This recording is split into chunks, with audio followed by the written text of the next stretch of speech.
Welcome to ప్రజాప్రతినిధి news. Harish Rao local body MLC ఎన్నికలలో అభ్యర్థి ఎన్నికల వ్యాయంపై అవగాహన లేకుండా తప్పుడు ఆరోపణలు మానుకోవాలని రాష్ట్ర ప్రవళిక సంఘం ఉపాధ్యక్షులు డాక్టర్ జి చిన్నారెడ్డి అన్నారు. ఈ సందర్భంగా ఆయన మాట్లాడుతూ హరీష్ రావు అవగాహన లేకుండా లోకల్ నాయకుల సమాచారంతో తప్పుడు ఆరోపణలు చేయొద్దని సూచించారు. ఎన్నికల సంఘం నియమాల ప్రకారం ఎంపీ ఎన్నికకు 95 లక్షలు ఖర్చు పెట్టాలి, శాసనసభ ఎన్నికకు 40 లక్షలు ఖర్చు పెట్టాలి, జడ్పీటీసీ ఎన్నికకు 1,60,000 ఖర్చు పెట్టాలి, ఎంపీటీసీకి 80,000 ఖర్చు పెట్టాలి, సర్పంచ్ ఎన్నికకు 5 నుంచి 6,000 ఉన్న ఓటర్ల గ్రామానికి 2.5 లక్షలు మాత్రమే ఖర్చు పెట్టాలని నియమాలు ఉన్నాయి. ఎమ్మెల్సీ ఎన్నికలకు ఎలాంటి వయోపరిమితి లేదని తెలుసుకోవాలని సూచించారు. మీరు అధికారంలో ఉన్న సమయంలో ఎమ్మెల్సీ ఎన్నికలకు ఎంత ఖర్చు పెట్టారో అందరికీ తెలుసని, అది మర్చి ఈ రోజు విమర్శలు చేయడం మంచిది కాదని హెచ్చరించారు. ఎమ్మెల్సీ అభ్యర్థి జీవన్ రెడ్డితో నాకు డబ్బులు వస్తాయని ఆరోపణలు సరికావని, ఏవైనా ఆధారాలు ఉంటే చూపించాలని అన్నారు. హరీష్ రావు గారు చెప్పినటువంటి కొన్ని విషయాలు పత్రికల్లో రావడం జరిగింది. హరీష్ రావు గారికి అవగాహన లేకుండా మాట్లాడి ఉండరు అని నేను అనుకోవడం లేదు. ఎవరో వారికి ఇక్కడ జరుగుతున్న విషయాలు చెప్పి వారితోనే మాట్లాడిపించే ప్రయత్నం చేశారు అనేటువంటి మాట నేను అనుకుంటున్నాను. నా మనవి హరీష్ రావు గారికి, మీరు కూడా చాలా కాలం నుంచి రాజకీయాల్లో ఉన్నారు, ఎన్నో పదవులు మీరు అనుభవించడం జరిగింది. అలాంటి మీకు రాజకీయ అవగాహన ఉండదని నేను అనుకోను. ముఖ్యంగా లోకల్ బాడీస్ ఎన్నికల నుంచి ఎమ్మెల్సీ ఎన్నికలు ఏవైతే జరుగుతాయో దానికి ఖర్చుకు లిమిట్ అనేది లేదు. అసలు ఎంత ఖర్చు పెట్టాలి, ఎంతకన్నా ఎక్కువ ఖర్చు పెట్టదని నిబంధన ఇక్కడ కూడా లేదు. ఎట్లయితే మీకు లోక్సభ ఎలక్షన్స్కి, అంటే ప్రజలు ఓట్లేసే లోక్సభ ఎలక్షన్స్కి 95 లక్షలు మ్యాక్సిమం ఉంది. 95 లక్షల కన్నా దాటితే ఎలక్షన్ కమిషన్ ఆఫ్ ఇండియా చర్య తీసుకోవచ్చు. ఆ ఎలక్షన్ను నల్ అండ్ వైడ్ చేయొచ్చు వాళ్ళకున్న కనుక ఆధారాలు ఉంటాయి. అదే ప్రకారంగా అసెంబ్లీ ఎన్నికలకు 40 లక్షలు మ్యాక్సిమం లిమిట్. అంతకన్నా ఎక్కువ కనుక ఖర్చు పెడితే ఆధారాలు చూపిస్తే ప్రతిపక్ష పార్టీ కానీ ప్రతిపక్ష పార్టీ అభ్యర్థి కానీ ఆ ఎలక్షన్ను నల్ అండ్ వైడ్ చేసే అధికారం ఎలక్షన్ కమిషన్ ఆఫ్ ఇండియాకు ఉంటుంది. అదే మాదిరిగా జడ్పీటీసీకి 1,60,000 రూపాయలు మ్యాక్సిమం, అవయ 1,60,000 రూపాయలు మ్యాక్సిమం. అది దాటితే ఎవరిని ఆ ఎలక్షన్ నల్ అండ్ వైడ్ చేయడానికి అవకాశం ఉంటుంది. ఎంపీటీసీ ఎన్నికకు మ్యాక్సిమం 80,000 రూపాయలు. అదే మాదిరిగా సర్పంచ్కు జనాభాను బట్టి 5,000 నుంచి 6,000 వరకు, 6,000 ఓటర్స్ వరకు వారు 2.5 లక్షల కన్నా ఎక్కువ ఖర్చు పెట్టారు. 5,000 నుంచి 6,000 ఓట్లు ఉండేటువంటి ఒక గ్రామంలో సర్పంచ్ ఎన్నికకు 2.5 లక్షల కన్నా ఎక్కువ ఖర్చు పెట్టకూడదు అనేటువంటి నిబంధన ఎలక్షన్ కమిషన్ ఆఫ్ ఇండియా ఇచ్చినటువంటి గైడ్లైన్స్, రాష్ట్ర ఎలక్షన్ కమిషన్ ఇచ్చినటువంటి గైడ్లైన్స్.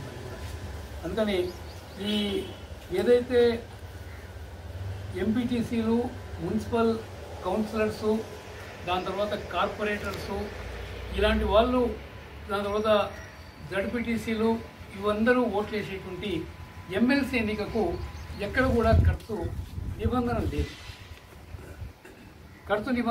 ఎక్కడ కూడా లేదు. అందుకని నేను కూడా ఈ గ్రాడ్యుయేట్ కాన్స్టిట్యున్సీ ఎమ్మెల్సీ ఎలక్షన్లో పోటీ చేశా. మేము పోటీ చేసినప్పుడు మేము ఎలక్షన్ అయిపోయిన తర్వాత మనకు లోక్సభ కానీ, రాష్ట్ర అసెంబ్లీ కానీ, జడ్పీటీసీ కానీ, ఎంపీటీసీ కానీ, సర్పంచ్ కానీ తప్పకుండా మన ఎలక్షన్ ఎక్స్పెండిచరు ఒకవేళ స్టేట్ ఎలక్షన్ కమిషన్ కానీ లేకపోతే దేశ ఎలక్షన్ కమిషన్ కానీ మనం సమర్పించాల్సినటువంటి అవసరం ఉంటుంది. ఆ నిర్ణీత సమయంలో సమర్పించకపోతే వాళ్ళను వచ్చే ఎలక్షన్లో పోటీ చేయలేదు. ఆ నిబంధన కూడా ఉంది. కానీ ఈ గ్రాడ్యుయేట్ కాన్స్టిట్యున్సీ కానీ లోకల్ బాడీస్ నుంచి జరిగేటువంటి ఎమ్మెల్సీ ఎన్నికల్లో ఎలక్షన్ ఎక్స్పెండిచరు మ్యాక్సిమం లిమిట్ లేదు. ఎలక్షన్ అయిపోయిన తర్వాత ఎలక్షన్ ఎక్స్పెండిచర్ సబ్మిట్ చేయమని కూడా ఎవరు అడగరు. నేను కూడా మొన్న పోటీ చేసినప్పుడు సబ్మిట్ చేసే అవసరం లేదనేటువంటి మాట చెప్తే మేము ఊరుకున్నాం. ఎందుకంటే మేము ఎమ్మెల్యే ఎలక్షన్ పోటీ చేసినప్పుడల్లా ఆ ఎలక్షన్ ఎక్స్పెండిచర్ పత్రాలు సబ్మిట్ చేస్తుంటారు కదా, దాన్ని కూడా ఈ మాదిరి చేయలేమని అడిగితే లేదు, అవసరం లేదు, దీనికి ఆ నిబంధన లేదనేటువంటి మాట కూడా వారు చెప్పడం జరిగింది. అందుకని నేను మొన్న మాట్లాడినటువంటి మాటలో మన్నే జీవన్ రెడ్డి గారు ఈ మహబూబ్నగర్ లోకల్ బాడీస్ ఎలక్షన్స్లో మనకు గతంలో ఎన్నుకోబడినటువంటి వ్యక్తి రాజీనామా చేస్తే కసిరెడ్డి నారాయణ రెడ్డి గారు వారి గతంలో ఎన్నుకోబడింది. వారు రాజీనామా అంటే దామోదర్ రెడ్డి గారు, కసిరెడ్డి నారాయణ రెడ్డి గారు ఇద్దరు ఒకటి పేరు వ్యక్తి అయినారు. కసిరెడ్డి నారాయణ రెడ్డి గారు కలవకుర్తి నియోజకవర్గం నుంచి ఎమ్మెల్యేగా పొందిన తర్వాత మరి ఎమ్మెల్సీ రాజీనామా చేస్తే దానికి బై ఎలక్షన్ జరిగింది. ఆ బై ఎలక్షన్లో కాంగ్రెస్ పార్టీ బలపరిచిన వ్యక్తిగా మన మన్నే జీవన్ రెడ్డి గారు పోటీ చేయడం జరిగింది. దాంట్లో నాకుండే సమాచారం ప్రకారంగా అంటే మమ్మల్ని దరిదాపు కూడా రానివ్వలేదు, ఆ ఎలక్షన్లో దరిదాపు కూడా రానివ్వలేదు. అయినా కూడా మాకుండే సమాచారం ప్రకారంగా దాదాపుగా ఒక 90 కోట్ల రూపాయలు ఖర్చు పెట్టినాడు. పాపం అనవసరంగా ఎలక్షన్ ఓడిపోయినాడు. అదేగాక రేవంత్ రెడ్డి గారికి బాగా తెలిసిన వ్యక్తి, వారికి ఇష్టమైనటువంటి వ్యక్తి, వారే స్వయంగా కాంగ్రెస్ పార్టీలో తీసుకుంటున్నారు. వారిని అభ్యర్థిత్వం కూడా వారే బలపడటం జరిగింది. అలాంటి వ్యక్తి ఓడిపోయినటువంటి మాట అందరూ చర్చించుకోవడం జరిగినారు. మేము ఉంటుందేమంటే కొందరు వ్యక్తుల ఏకఛత్రాధిపత్యం వల్ల గెలుపొందే అవకాశం ఉండేటువంటి సీట్ను కూడా మాలాంటి వాళ్ళను దరికి కూడా రానియకుండా ఆ ఖర్చు పెట్టిన డబ్బుని పూర్తిగా ఎవరికైతే అవి చేరాలనో అవి చేరనివ్వకుండా దాని మధ్యలో నొక్కిపెట్టి వేరే అవసరాలకు వాడుకోవడం వల్ల అభ్యర్థి ఓడిపోయినటువంటి మాట మాత్రమే నేను చెప్పడం జరిగింది. అది దాంట్లో ఎలాంటి భేదాభిప్రాయం లేదు, అది వాస్తవం కూడా అనేటువంటి మాట కూడా నేను మనవి చేస్తున్నాను. అందుకని ఇవాళ మన హరీష్ రావు గారు దీనిపైన ఈడీ ఏం చేస్తుంది, ఎన్ఫోర్స్మెంట్ డిపార్ట్మెంట్ ఏం చేస్తుంది, సిబిఐ ఏం చేస్తుంది, సెంట్రల్ బ్యూరో ఆఫ్ ఇన్వెస్టిగేషన్ ఏం చేస్తూ ఉంది, ఐటీ ఏం చేస్తూ ఉంది, income tax, ECI election commission of India ఏం చేస్తున్నటువంటి మాట వారు చెప్పడం జరిగింది. నేను నిబంధనలు లేనప్పుడు ఈ సంస్థలు ఏం చేస్తాయని నేను అడుగుతాను. మీకు అవగాహన లేక కాదు, అది ఏదో మీరు ఒకరి చెప్తే మాట్లాడుతున్నారు. హరీష్ రావు గారు ఒకసారి ఆ విషయంలో కొంచెం కనుక్కొని మీరు మాట్లాడితే బాగుంటుంది అనేటువంటి మాట. ఎందుకంటే మీలాంటి అన్ని విషయాలు తెలిసినటువంటి వ్యక్తి, అలాంటి వారు మీరు ఈ మాదిరిగా తప్పుగా మాట్లాడడం మంచిది కాదు అనేటువంటి మాట కూడా నేను సవినీయంగా మనం చేస్తూ ఉన్నాను. అదేవిధంగా ఈరోజు మన జిల్లా బీజేపీ శాఖ నిన్న ప్రెస్ కాన్ఫరెన్స్ పెడితే నేను పత్రికల్లో చూశాను.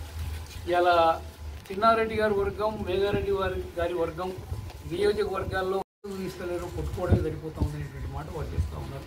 నేను వాస్తవంగా చెప్తా ఉన్నా, నేను అంత కింది స్థాయికి పోయి ఒక వర్గం ఏర్పాటు చేసుకొని కొట్లాడాల్సిన అవసరం నాకు లేదనేటువంటి మాట కూడా నేను మనవి చేస్తూ ఉన్నాను.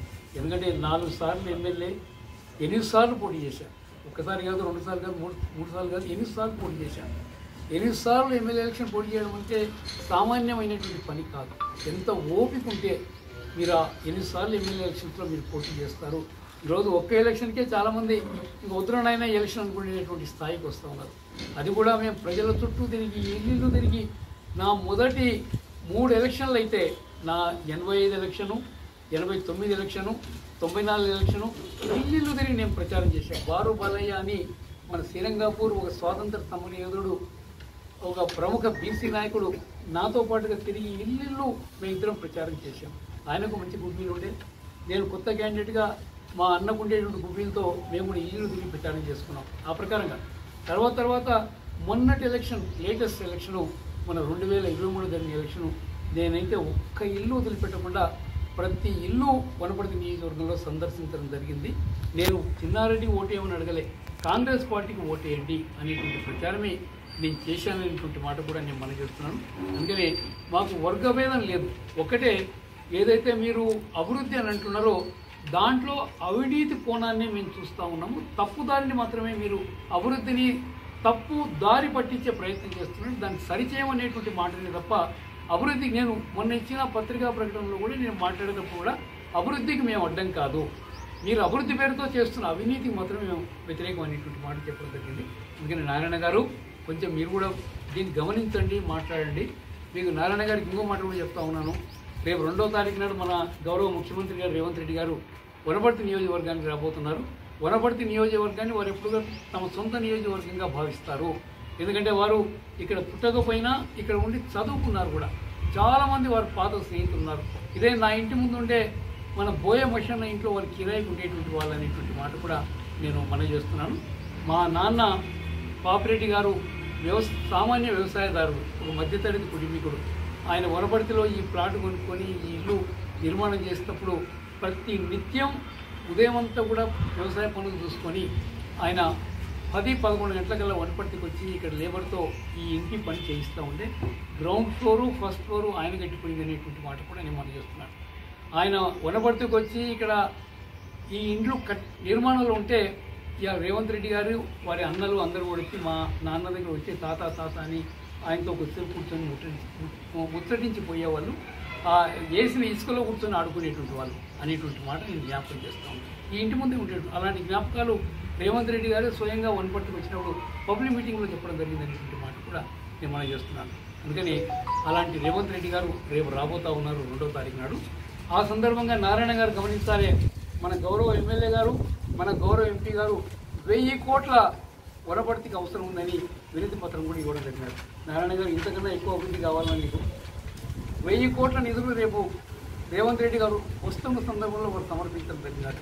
వాళ్ళ మా వర్గపోరు వల్ల అంటున్నదే నువ్వు అభివృద్ధి ఉంటుందని ఎప్పుడన్నా మీరు కలగన్నారా 1000 కోట్లు నిధులు వనపర్తికి వస్తాయని రేపు రేవంత్ రెడ్డి గారు వచ్చినప్పుడు ఏం ప్రకటిస్తారో చూద్దాం అనేటువంటి మాట కూడా నేను సవనీగా మనవి చేస్తున్నాను. అందుకని బీజేపీ పార్టీ వాళ్ళకి నా మనవి, మీరు ఈ రాష్ట్రంలో అధికారంలోకి రావడం కల్లా అనేటువంటి మాట కూడా నేను మనవి చేస్తున్నాను. అందుకని మీరు లేనిపోని అపోహలు పెంచుకొని ఏదో విభేదాలు సృష్టించడానికి ప్రయత్నం చేస్తే మాత్రం అది సాధ్యమయ్యే పని కాదనేటువంటి మాట నేను మనవి చేస్తున్నాను. రేపు మన గౌరవ ముఖ్యమంత్రి గారు వస్తున్నటువంటి కార్యక్రమాల్ని అందరం కూడా సమిష్టిగా ఆ కార్యక్రమాన్ని గొప్ప ఎత్తున విజయవంతం చేయాల్సిన అవసరం అనే మాట మీ అందరికీ సవినయంగా నేను మనవి చేస్తున్నాను.